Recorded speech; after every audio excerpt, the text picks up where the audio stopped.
This link is 5th grade. It is part 2 of Hidden Worlds. We went ahead and left off on page 749. So if you go ahead and make sure you're on that page, then we can go ahead and begin starting.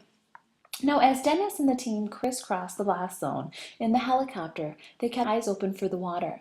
When they spotted a lake or a pond that survived the blast, the pilot flew to the helicopter into that position. And as the helicopter hovered over the murky water, Dennis lowered collecting bottles on ropes. The bottles had triggers so Dennis could open them at different depths. This allowed him to collect some water samples from near the surface and other from deep in the lakes. Now, the water samples the scientists collected showed that some of the lakes were completely dead. Nothing had survived the heat, the gases, and the choking ash of the eruption. But just a few weeks later, Dennis used microscopes to look at the new water samples he had collected from the same lakes, and he was to see algae, protozoans, and bacteria living in the water. And within several months, small crustaceans, animals that feed on algae and bacteria, began to reappear in some of the lakes. I'm going to go ahead and stop right there. Why would collecting water at different depths be important to this kind of study that Dennis is doing? Why would collecting water at different depths be important in this kind of study?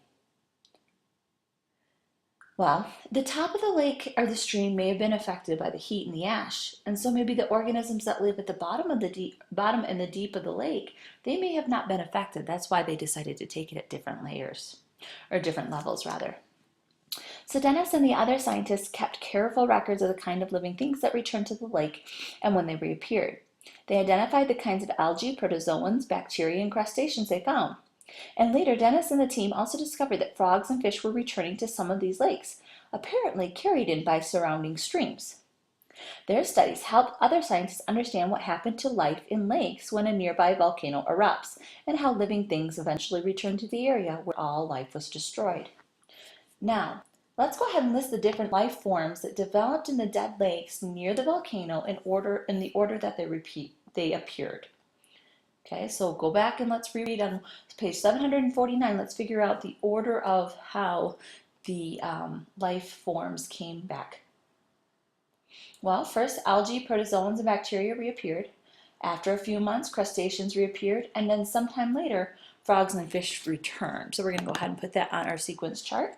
We have after a few weeks, Dennis saw algae, protozoans, and bacteria living in the water.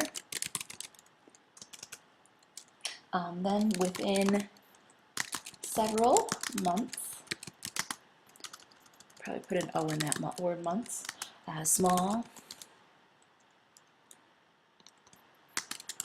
crustaceans began to reappear. And then finally, later, Dennis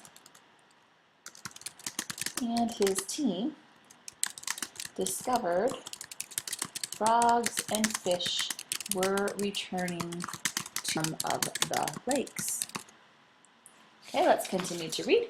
How to become a scientist. Now here is Dennis's advice for students who think they might want to become scientists. Become an observer. One of the most important things you can do as a good scientist and microscopic is practice being a careful observer. Find a comfortable chair and put it in the middle of your garden, yard, or park. Sit in the chair for 10 minutes or 30 minutes or even an hour. Watch the insects that fly past or land on the plants. Look at the shape of the leaves and the stems and the branches. Listen to the sound of the buzzing bees and chirping crickets. See if you might find a sight, a sound, a smell that surprises you. Use a loupe or magnifying glass to look closely at interesting objects. Learn everything you can about a topic that interests you. Suppose you'd like to explore flowers by using a microscope. Go to the library and check out some flower books. See what you can find out on the internet. Pick some flowers and carefully take them apart. Use a loupe or magnifying glass to see how everything fits together. The more you know about flowers from reading about them and observing them, the more you'll understand when you begin looking at them through a loupe or a microscope. Ask for help from a knowledgeable person. After you've learned everything you can on your own, ask someone else to help with questions you still have. Maybe there's someone at a nearby school or museum who knows about insects, spiders, algae, moss, or something else you'd like to learn about. If you don't have a microscope of your own, maybe a teacher would help you look at some specimens with a school microscope. Or find a scientist to talk to, or find a place where scientist research is being done. Now, if you still want to learn more, you may be able to find a scientist to talk to at a nearby college, university, or research station. Write a letter or an email message to a scientist explaining what you're interested in, and ask if you can schedule a time to visit. Most scientists are happy to talk to the students who share their passion for science. Okay, that's going to go ahead and conclude this link. Of course, if you direct your attention to maybe page 752, you can read a little bit more about Stephen Kramer and Dennis Kunkel, the author and the illustrator. And actually, it'd be photographs this time around, and give you a little bit of background knowledge about that. With that being said, that's going to conclude this link.